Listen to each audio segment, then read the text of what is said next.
ఈరోజు ఈ ధర్నా చౌక్లో కూడా మేము ధర్నా పెట్టడానికి భవన నిర్మాణ కార్మికులు ఒకటే ఇది కూటమి ప్రభుత్వం అధికారంలోకి రాకముందు వారు ప్రతి ఒక్క భవన నిర్మాణ కార్మికుడిని కలిసి మేము గతంలో ఉన్నటువంటి జగన్మోహన్ రెడ్డి గారు ఆ సంక్షేమ బోర్డు మరి పక్కకు పెట్టేశారు. ఇదే చంద్రబాబు నాయుడు గారు 2014లో అందుట్లో మా భవన నిర్మాణ కార్మికులు 1600 కోట్ల రూపాయలు చంద్రబాబు నాయుడు గారు వాడుకున్నారు.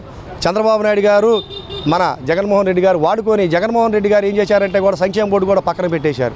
మరి ఆయన కూడా యథాప్రకారంగా చెప్పాం, వీళ్ళు అధికారంలో రాకముందు మాకు హామీ ఇచ్చారు, మీ సంక్షేమ బోర్డు పునరుద్ధరిస్తాం, మీ పెండింగ్లో ఉన్న 46,000 క్లెయిములను పరిష్కరిస్తాం.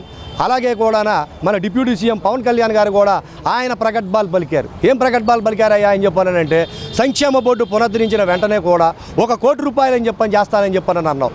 మరి 1 కోటి రూపాయలు కాదు కదా, 1 కోటి పైసలు కూడా వేలేనటువంటి పరిస్థితి. మొన్న మహాశివరాత్రి రోజు నాదండ్ల మనోహర్ గారిని మరి శాఖ మంత్రి గారిని వారిని పిలిపించి వారి పార్టీ సభ్యత్వానికి బట్టి జనసేన పార్టీ సభ్యత్వం మరి వారికి నాదండ్ల మనోహర్ గారికి ఇచ్చారు. ఓకే, అది మీ పార్టీ, అది మీ ఇష్టం, ఎందుకంటే సభ్యత్వం అని చెప్పాలంటే ఎవరికైనా అది ఇచ్చుకోవాలి. కానీ 2 కోట్ల రూపాయలు ఖర్చులకు ఇచ్చాడు. ఎవరికి? జనసేన వాళ్ళకి. అంటే భవన నిర్మాణ కార్మికులు కనబట్లేదా? మరి నువ్వు 1 కోటి రూపాయలు వేస్తావు అని చెప్పన్న మాట మరి ఉత్త మాటలేనా?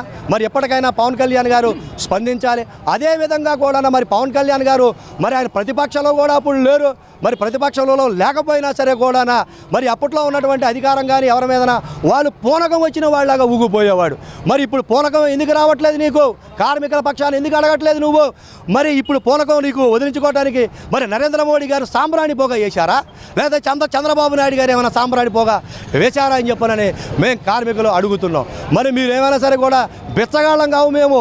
మరి మీరేం మాకు ప్రకటించింది ఏంటయ్యా అంటే 40,000 రూపాయలు పెళ్లి కానుక అని చెప్పని అన్నావు, 20,000 రూపాయలు ప్రస్తుతికి అని చెప్పని అన్నావు, 20,000 రూపాయలు మట్టికచ్చి అని చెప్పన్నావు, 60,000 రూపాయలు భవన నిర్మాణ కార్మికుడు చచ్చిపోతే మీ కంటికి మేమైనా బిచ్చగాళ్ళ కనుక కనబడుతున్నామా మేము? మా సంక్షేమ బోర్డు మాకు ఏర్పాటు చేయండి. మరి కార్పొరేషన్లో కూడా మీరు ప్రతి బిల్డింగ్ కట్టినప్పటినే కూడా అక్కడ 2% సెస్ తీసుకుంటున్నారు. ఈ సెస్ అంతా ఎక్కడికి పోతుంది? మీ సొంత ఖజానాలోకి పోతుందా అని చెప్పనని మేము అడుగుతున్నాం. మరి అదే మాదిరిగా కూడా మాది ఏదైతే సంక్షేమ బోర్డు ఉందో మా డబ్బులు 1600 కోట్ల రూపాయలు మాకేయండి. మేము లేబర్ ఆఫీస్కి వెళ్తాం, క్లెయిములు అక్కడికే మేము తీసుకొని మేము అక్కడ పరిష్కరించే విధంగా చేసుకొని మా కార్మికులకు కావాల్సినటువంటి మౌలిక సదుపాయాలు మేము కల్పించుకుంటాం. మీరేమి దయాదాక్షణ్యాలతో మాకు ఇవ్వకర్లేదు.